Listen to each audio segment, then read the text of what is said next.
Berikut adalah 7 ratu, penguasa alam gaib di Indonesia, yang melegenda dan dikenal dalam berbagai kisah spiritual, mitos dan budaya klinik Nusantara. 1. Kanjeng Ratu Kidul, Nyai Roro Kidul, penguasa Laut Selatan, Pantai Selatan Jawa. Kekuatan menguasai pasukan gaib laut, bisa menarik korban manusia, penyembuh dan pelindung orang-orang pilihan. Legenda, Ratu Laut yang sangat cantik, dikaitkan dengan perjanjian gaib Keraton Mataram. Konon, setiap malam Jumat Kliwon dan malam 1 Suro, ia mengadakan pertemuan gaib dengan raja-raja Jawa. 2. Nyi Blorong, penguasa kekayaan gaib dan pesugihan ular. Kekuatan, bisa berubah menjadi wanita cantik atau ular besar, pemberi kekayaan lewat pesugihan. Legenda putri atau bagian dari kekuatan. Ratu Kidul, Nyi Blorong sering muncul menawarkan kekayaan dengan tumbal tertentu, biasanya keluarga sendiri. 3. Dewi Lanjar, penguasa pantai utara Jawa khususnya di Laut Pekalongan. Kekuatan, melindungi para pelaut, penjaga gaib wilayah utara. Legenda, janda muda yang menolak menikah lagi dan bertapa ke Laut Selatan. Ia kemudian menjadi penguasa gaib di utara, berbeda wilayah dengan Ratu Kidul tapi masih berhubungan secara spiritual. 4. Ratu Kencono Wungku, penguasa alam gaib di wilayah Jawa Timur. Kekuatan, penguasa kerajaan gaib Majapahit, pelindung ilmu putih dan penjaga spiritual. Legenda, dikenal sebagai ratu cantik dan sakti yang berperang melawan raksasa Minak Jinggo. Dalam dunia gaib, ia dipercaya tetap hidup sebagai penjaga tatanan spiritual Majapahit. 5. Ratu Kalinyamat, Ratu Ayu Retno Kencono, penguasa Jepara dan wilayah gaib sekitarnya.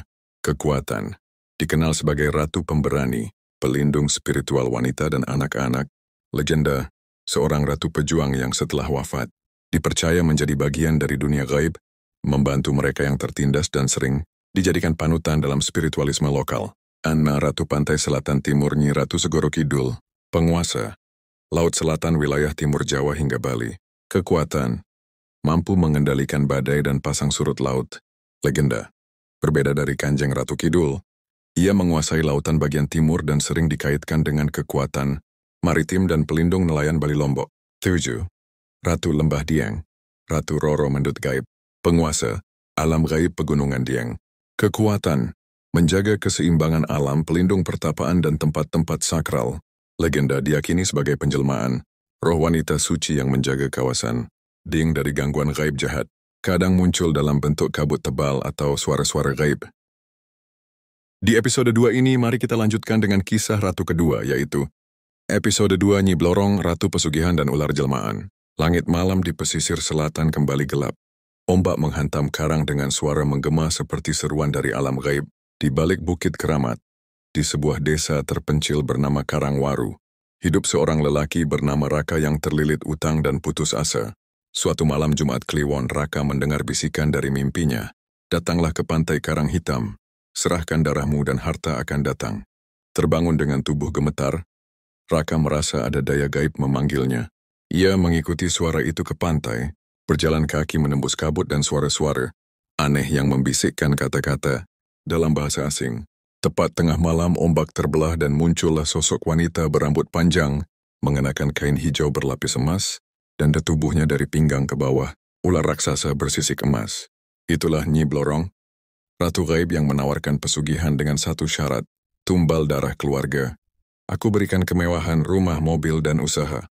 Tapi kau harus siap kehilangan yang kau cinta, bisik Nyi Blorong.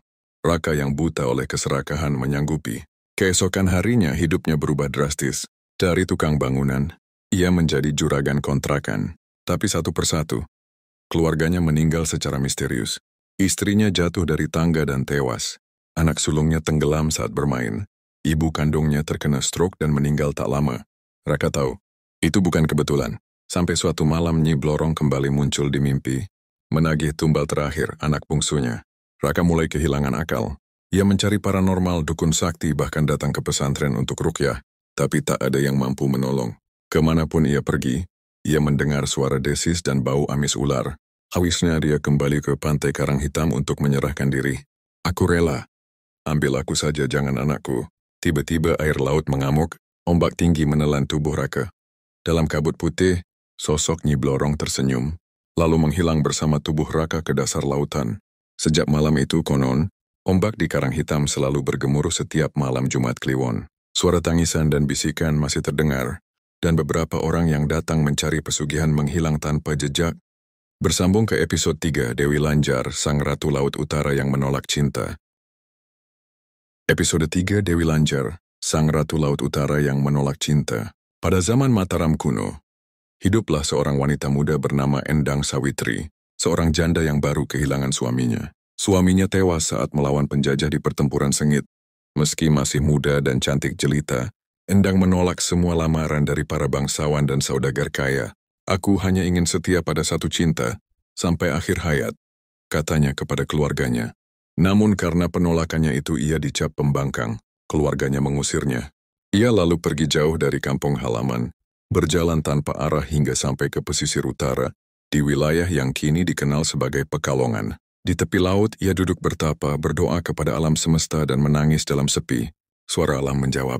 Tiba-tiba langit berubah gelap, angin berputar dan ombak naik tinggi. Dari balik kabut lautan, muncul sosok cantik berpakaian serba hijau dan berselendang kabut. Dialah Kanjeng Ratu Kidul, sang penguasa Laut Selatan. Wahai anak manusia, mengapa engkau begitu pilu? Tanya sang ratu. Endang bersujud dan menceritakan semuanya. Ratu Kidul memandangnya dengan iba lalu berkata, jika engkau rela meninggalkan dunia manusia, aku akan jadikan kau ratu di wilayahku, di lautan utara yang belum bertuan.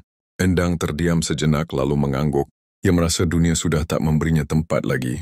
Dengan satu sentuhan, tubuh Endang larut ke dalam ombak dan arwah sucinya dibawa ke dasar samudra utara. Ia pun berubah menjadi sosok gaib yang cantik, bercahaya dan kuat. Sejak saat itu ia dikenal sebagai Dewi Lanjar, penjaga Laut Utara. Dewi Lanjar menetap di wilayah Laut Utara Jawa, tepatnya di sekitar kota Pekalongan. Ia dikenal sebagai pelindung nelayan, namun juga ditakuti karena bisa menyeret orang ke alam gaib jika ia merasa terganggu. Konon, bila ada nelayan melaut tanpa izin gaib atau berkata kasar di laut, maka perahunya bisa karam, atau ia akan melihat sosok wanita berjalan di atas air dengan rambut panjang terurai dan mata tajam menatap. Beberapa malam tertentu, terutama malam Jumat Kliwon, penduduk pesisir sering mendengar suara wanita tertawa atau menangis dari tengah laut. Tak jarang pula, para spiritualis atau orang yang datang bertapa di pantai Selamaran Pekalongan mendapat penampakan atau bisikan dari Dewi Lanjar. Sebagian meminta perlindungan, sebagian lagi datang mencari ilmu pesugihan putih yang diyakini bisa ia berikan.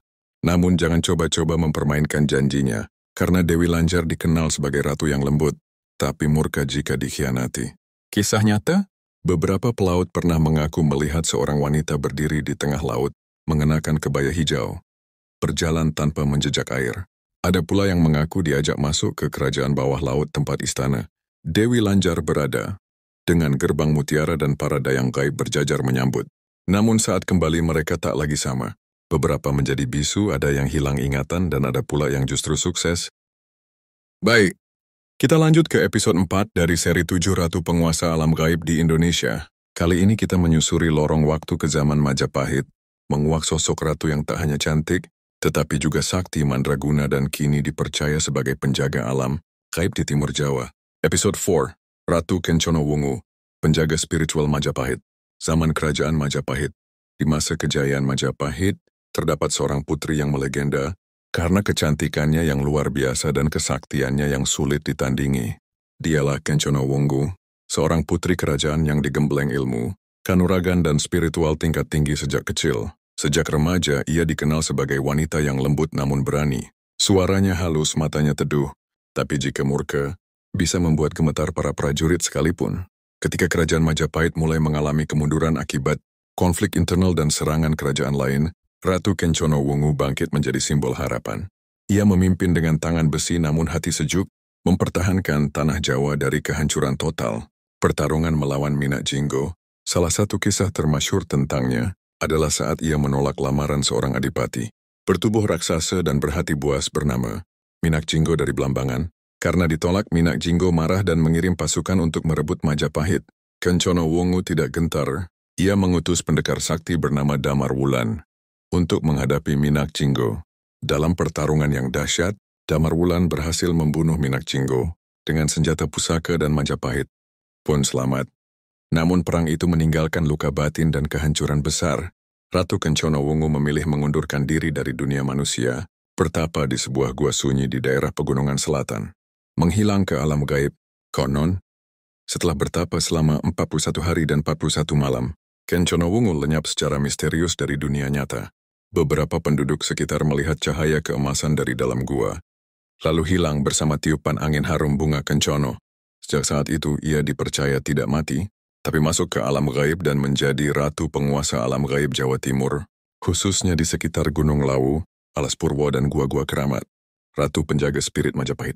Dalam dunia gaib, Ratu Kencono Wungu dipercaya sebagai pelindung ilmu putih, penyeimbang kekuatan baik dan jahat, dan penjaga rahasia ilmu Majapahit. Banyak orang pintar, ahli spiritual, atau pertapa yang mengaku pernah didatangi sosok wanita berselendang emas, wangi bunga kencono, dan bermahkota cahaya. Ia dikenal anggun, bersahaja, namun sangat tegas. Konon jika ada seseorang yang hendak menghancurkan tatanan spiritual Jawa atau menyalahgunakan ilmu Majapahit, maka Kencono Wungu akan menampakkan diri dalam mimpi atau bayangan, memperingatkan atau bahkan mencabut keberuntungan orang tersebut. Baik, kita lanjut ke episode 5 dari kisah berseri 7 Ratu, penguasa alam gaib di Indonesia. Kali ini tentang sosok ratu pejuang dari Jepara yang dipercaya tidak hanya berjuang di dunia nyata, tapi juga bertransformasi menjadi penjaga gaib kaum tertindas. Episode 5 Ratu Kalinyamat, penjaga gaib kaum tertindas.